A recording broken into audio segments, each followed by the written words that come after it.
Mapas y coordenadas. Las coordenadas geográficas sirven para determinar la posición de un punto en la superficie de la Tierra. Estas coordenadas vienen dadas por su latitud y su longitud. La latitud nos va a indicar la distancia que hay desde un punto de la superficie al ecuador, contada por los grados de su meridiano. Las líneas de latitud se llaman paralelos y son círculos paralelos al ecuador en la superficie terrestre. La longitud mide el ángulo a lo largo del ecuador desde cualquier punto de la Tierra. Se acepta que Greenwich, en Londres, es la longitud cero en la mayoría de las sociedades modernas.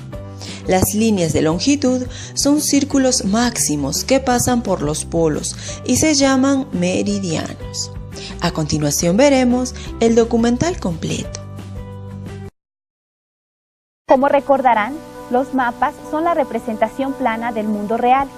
Esta es una de las actividades más antiguas de la humanidad, tanto o más que la escritura.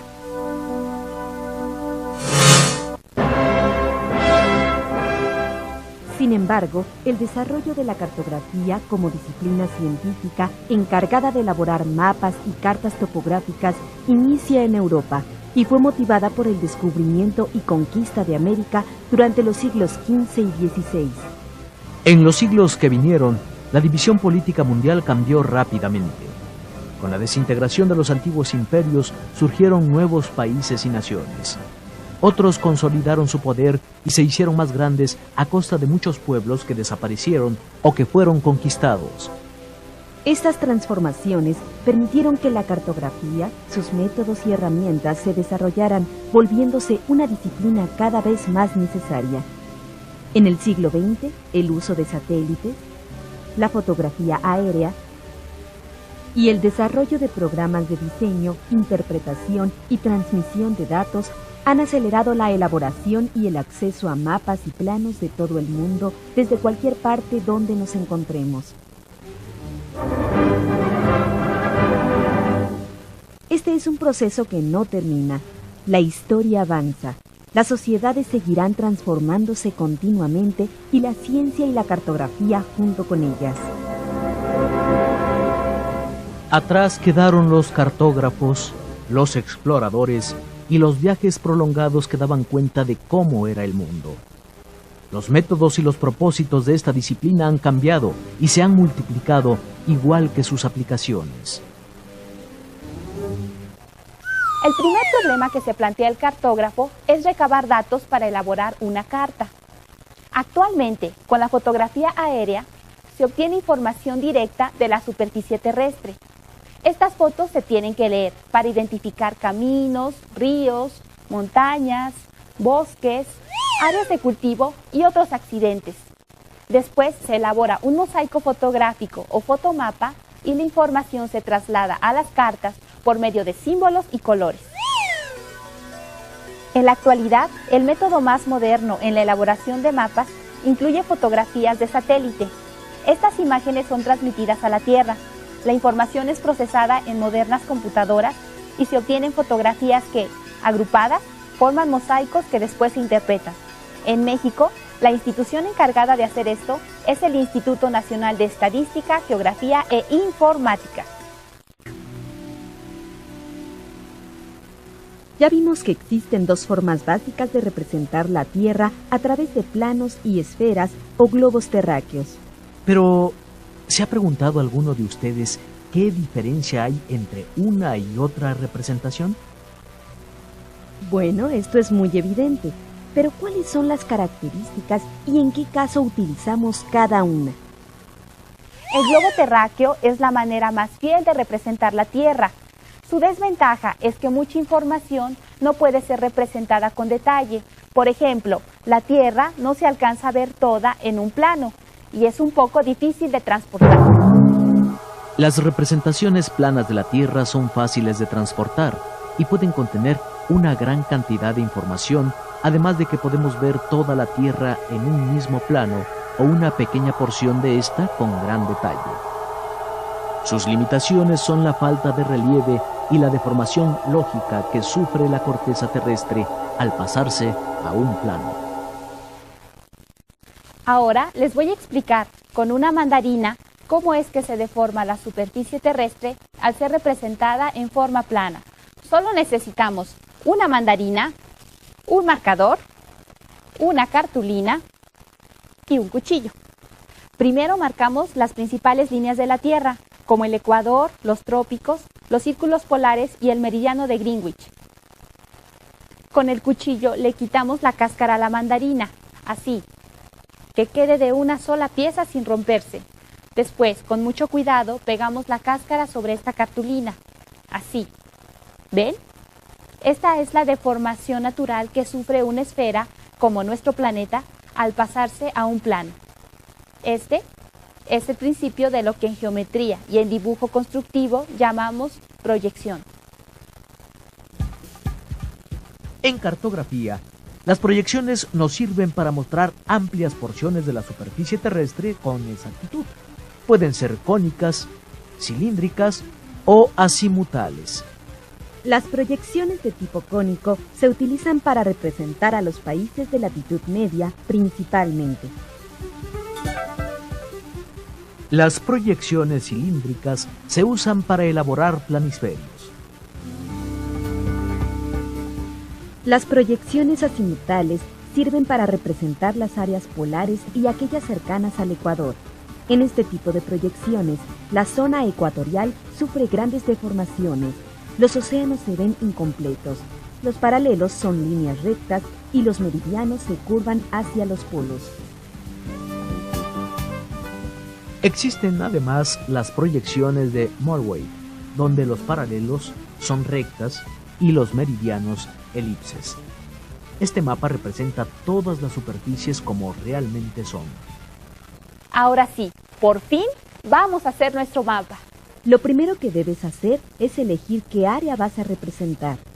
Haz un recorrido e identifica todos los detalles. Identifica cada uno de los puntos cardinales. Todo esto deberás anotarlo por orden en tu libreta. Esta actividad es la primera y la más importante de la labor de un cartógrafo y se llama observación. A continuación, debes calcular la escala en tu representación. Primero debes conocer el perímetro y el área de dicha zona. Puedes preguntar a las autoridades de tu comunidad o buscar información en el Instituto Nacional de Estadística, Geografía e Informática. Después, sobre un papel cuadriculado, asigna una medida a estos cuadros. Puede ser de 50 o 100 metros, o la que tú consideres que se adapta adecuadamente a tu representación. Tomando en cuenta la escala, reproduce en el papel cada uno de los detalles y características del área que recorriste. No olvides ubicar los puntos cardinales y señalar los detalles importantes mediante un sistema de símbolos. Una vez que has dibujado la primera versión de tu mapa, haz un nuevo recorrido para verificar tus datos. Recuerda que los mapas deben corregirse una y otra vez hasta lograr la mayor perfección posible, ya que son una herramienta muy importante en la mayoría de las actividades del hombre moderno.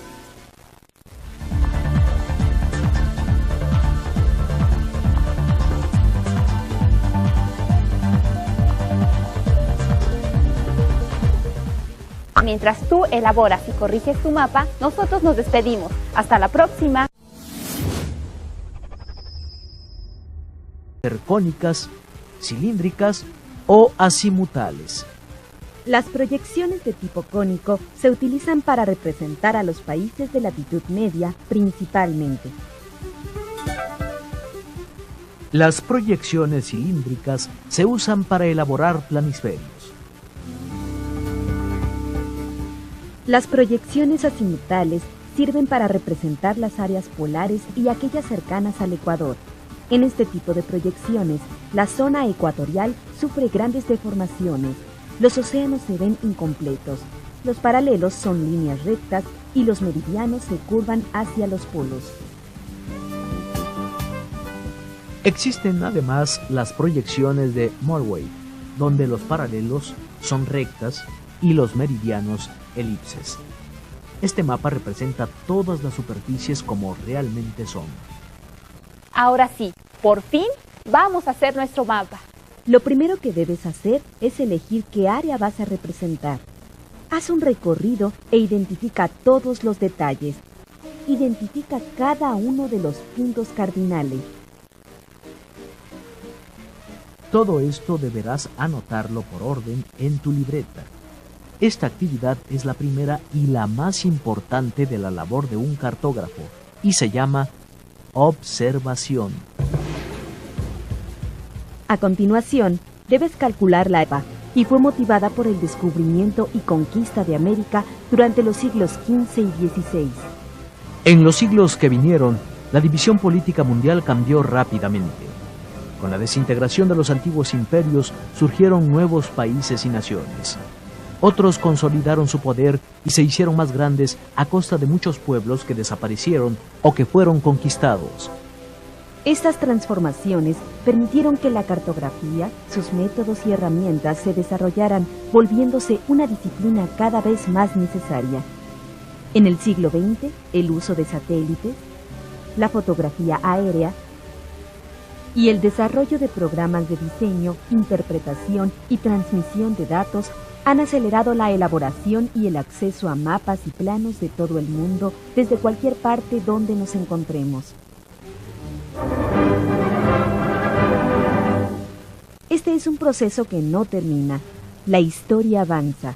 Las sociedades seguirán transformándose continuamente y la ciencia y la cartografía junto con ellas.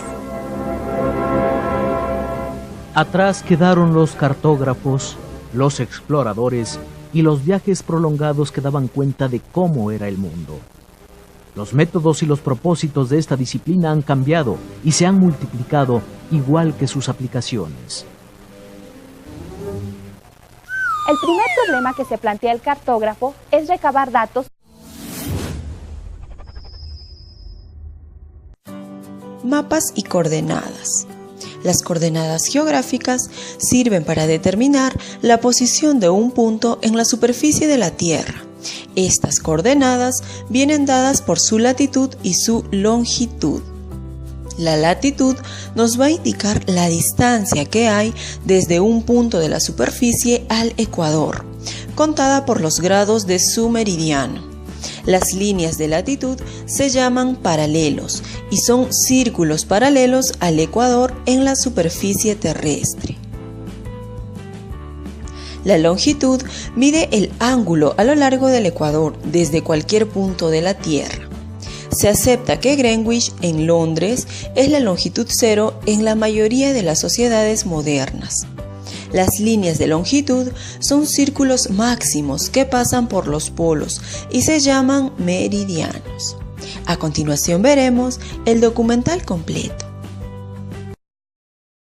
Como recordarán, los mapas son la representación plana del mundo real. Esta es una de las actividades más antiguas de la humanidad, tanto o más que la escritura.